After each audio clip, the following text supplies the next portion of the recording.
ओम शांति दोस्तों, नमस्कार। दोस्तों, ज्ञान वहां खिलता है जहां विनम्रता होती है। जो व्यक्ति अहंकारी होता है, जिस व्यक्ति के अंदर अहम होता है, उस व्यक्ति का ज्ञान और उसकी पोजीशन और पावर धीरे धीरे नष्ट होने लगती है। दोस्तों, आज मैं एक बहुत सुंदर कहानी, जो एक असली कहानी है, एक बहुत सुंदर ऐतिहासिक कहानी है, उसके द्वारा आपको जीवन की 5 वंडरफुल मैसेजेस दूंगा। आप इसको अपने जीवन में समझिएगा, इसको अपनाइएगा।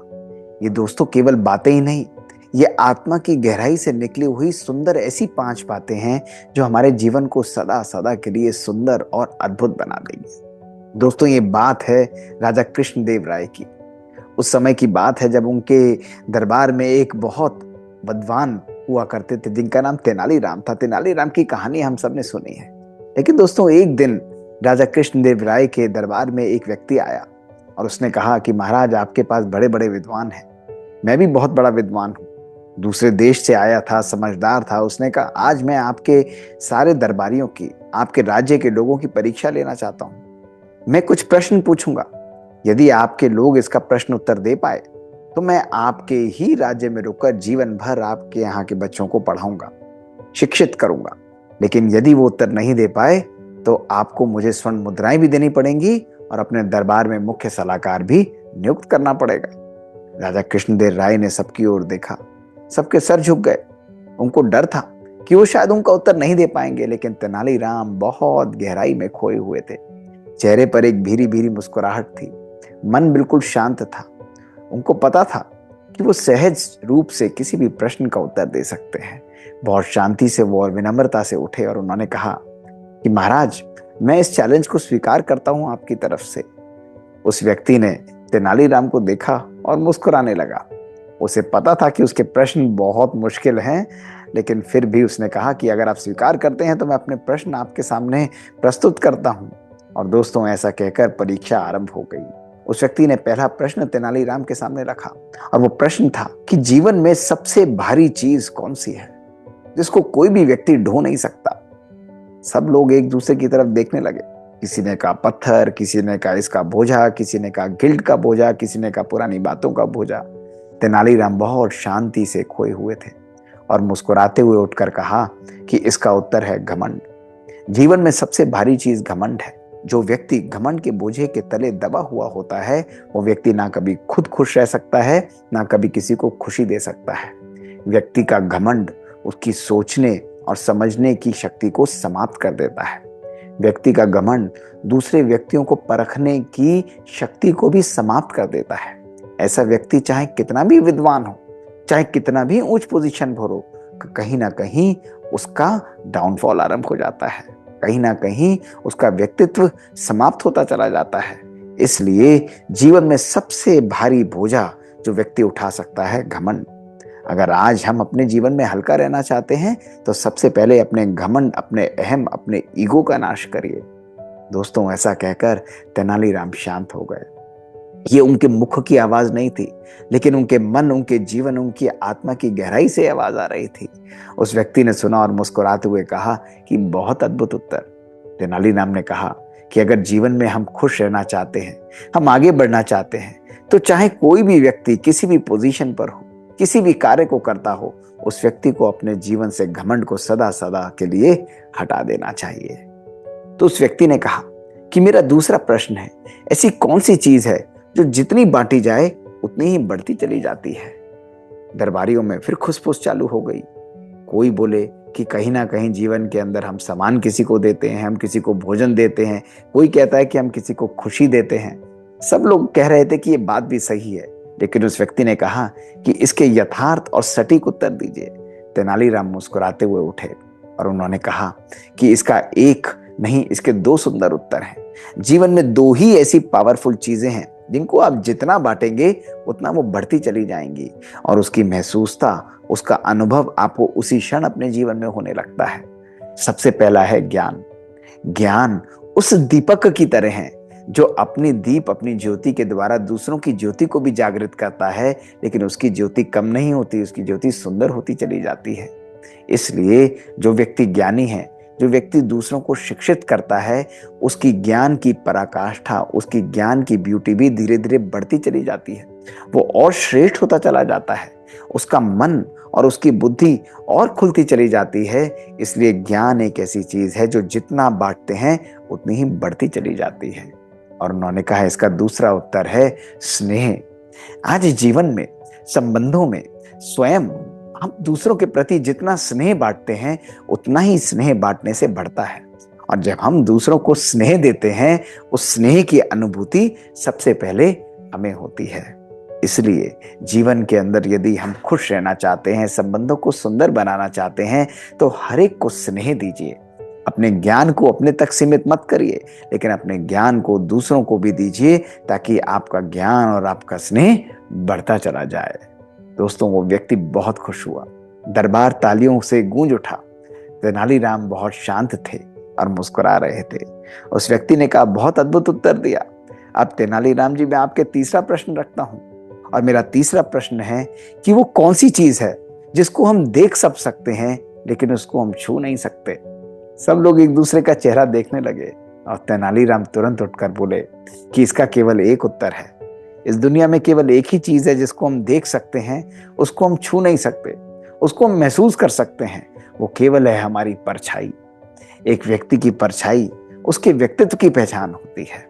आज हम सब एक दूसरे की परछाई को देख तो सकते हैं, लेकिन हम उस परछाई को छू नहीं सकते। इसी प्रकार यदि हम जीवन में आगे बढ़ना चाहते हैं, अपने व्यक्तित्व को श्रेष्ठ बनाते हैं, तो दूसरे व्यक्ति हमारे व्यक्तित्व को, हमारे जीवन के चरित्र को देख सकते हैं, लेकिन उसको कोई स्पर्श नहीं कर सकता, उसको महसूस कर सकते हैं। इसलिए यदि हम जीवन में आगे बढ़ना चाहते हैं, तो अपनी सोच, अपने जीवन, अपने चरित्र को सदा श्रेष्ठ बनाएं। ये जीवन श्रेष्ठ जिसका होता है, उसकी परछाई, उसका व्यक्तित्व भी सदा श्रेष्ठ होता है। ये एक ऐसे फूल की भांति होता है जो अपनी खुशबू सदा बिखेरते रहता है। दोस्तों, वो व्यक्ति बहुत खुश हुआ और उसने कहा, अद्भुत तेनालीराम जी, अब मैं अपने प्रश्नों की सिलसिले को आगे रखते हुए आपके आगे चौथा प्रश्न रखता हूं। कहीं ना कहीं उसके मन में घबराहट थी। उसे लग रहा था कि तेनालीराम उसके ऊपर भारी पड़ रहे हैं, पर उसने अपने प्रश्नों को और कठिन किया और उसने कहा कि एक बात ऐसी बताइए, ऐसी कौन सी चीज जीवन के अंदर है जो राजा से भी बड़ी है, लेकिन वो कभी भी सिंहासन पर नहीं बैठती है। सब लोग एक दूसरे की शक्ल देखने लगे। राजा को भी हैरानी हुई कि ऐसी कौन सी चीज है दरबार में जो मुझसे भी बड़ी है, लेकिन वो सिंहासन पर नहीं बैठती। सब लोगों में खुशफुस चालू हुई। तेनालीराम मुस्कुरा रहे थे और बहुत शालीनता से उठकर उन्होंने कहा कि इस प्रश्न का उत्तर है, न्याय ही एक ऐसी बड़ी चीज है जो राजा से भी बड़ी है, लेकिन फिर भी वो राजगद्दी पर नहीं बैठती। एक राजा की पहचान उसके न्याय के द्वारा होती है। एक न्यायप्रिय राजा लोकप्रिय राजा भी होता है।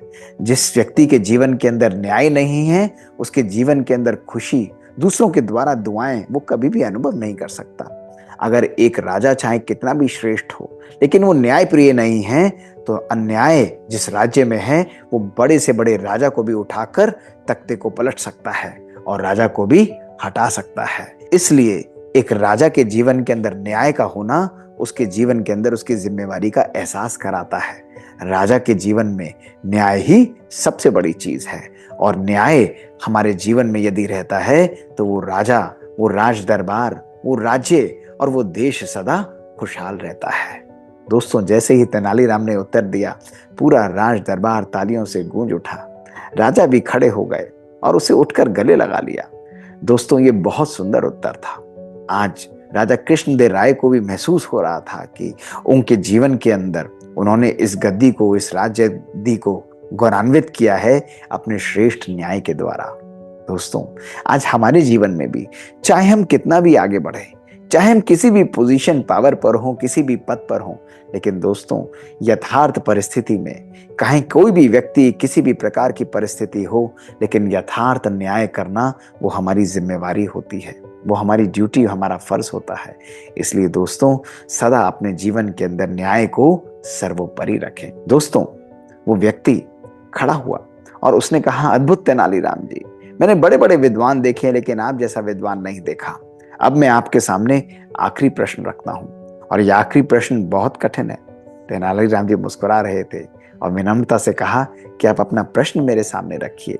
उस व्यक्ति ने कहा कि बताइए, ऐसी कौन सी चीज है जो हमारे जीवन में दिखाई नहीं देती है, लेकिन इसके बिना जीवन हमारा अधूरा है। वो हमारे जीवन का ड्राइविंग फोर्स होती है। दोस्तों, सब लोग देखने लगे कि इसका उत्तर क्या होगा। क्या हमारे जीवन के अंदर जो दिखाई नहीं देती है वो हमारा धन, पर धन तो दिखता है। हमारे जीवन के अंदर हमारी बुद्धि, पर बुद्धि तो हमारे जीवन के अंदर नहीं भी दिखती है। लेकिन फिर भी जरूरी नहीं हर व्यक्ति बुद्धिमान ही सफल हो सकता है। तो अनेकों अनेक उत्तर उनके मन में आ रहे थे। तेनालीराम जी मुस्कुराते हुए उठे और उन्होंने कहा कि इसका उत्तर है आस्था। आज हमारी आस्था ही हमारे जीवन के अंदर है, जो कभी दिखती नहीं है, लेकिन व्यक्ति के जीवन में आस्था ही उसको आगे बढ़ाती है। आस्था परमात्मा के प्रति, आस्था अपने कार्य के प्रति, आस्था अपने परिवार के प्रति जिस व्यक्ति के जीवन में है, वो उसको सदा आगे बढ़ने के लिए प्रेरित करती है। आस्था के बिना जीवन हमारा अधूरा है। इसलिए सदा अपने जीवन में आस्था रखिए। और दोस्तों, जैसे ही तेनालीराम ने ये 5वें प्रश्न का उत्तर दिया, सब लोग दरबार में खड़े हो गए, तालियां बजाते रहे। तेनालीराम का सर विनम्रता से झुका हुआ था, हाथ उनके जुड़े हुए थे। उन्होंने बहुत प्यार से राजा कृष्णदेव राय को प्रणाम करते हुए कहा कि राजन, मैंने 5 प्रश्नों का शर्त के अनुसार उत्तर दे दिया है। वो व्यक्ति तेनालीराम के आगे झुक गया और उसने कहा कि तेनालीराम जी, ये आपके उत्तर हमारे लिए जीवन का संदेश है। ये केवल उत्तर ही नहीं, ये हमारे हर व्यक्ति के जीवन का मार्गदर्शन करते हैं। यदि आज व्यक्ति अपने जीवन को घमंड से दूर करता है, यदि आज व्यक्ति अपने व्यक्तित्व को श्रेष्ठ बनाता है, यदि वो अपने जीवन में ज्ञान और स्नेह, प्रेम हर व्यक्ति को बांटता है, यदि व्यक्ति के जीवन में आस्था है और वो व्यक्ति न्यायप्रिय है, तो ऐसा व्यक्ति कभी भी असफल नहीं हो सकता। वो सदा दुआओं का अधिकारी बन जाता है। दोस्तों, ये 5 संदेश केवल तेनालीराम के उत्तर नहीं थे, लेकिन ये हमारे जीवन को जीने के भी मंत्र हैं। आप जरा कुछ पल शांति में बैठिएगा और इन उत्तरों को अपने जीवन में आत्मसात करिएगा। अगर आज आप इन 5 बातों को अपने जीवन में अपनाते हैं दोस्तों, तो आपका जीवन सदा सदा के लिए खिलते हुए फूल की तरह बन जाएगा। आपके जीवन से ही दूसरों को सुगंध आएगी। सफलता, सुख, शांति और हर प्रकार की प्राप्ति आपको अपने जीवन में अनुभव होगी। शुक्रिया दोस्तों। ओम शांति। दोस्तों, 3T सीरीज में ऐसी ही मजेदार बातें हम आपके पास लेकर आते रहते हैं। यदि आपको ये बातें पसंद आती हैं तो हमें लिख कर भेजिए दोस्तों। हमारा ईमेल है bkdrmohitgupta@gmail.com। हमें इंतजार रहेगा आपसे सुनने के लिए। तब तक के लिए ओम शांति।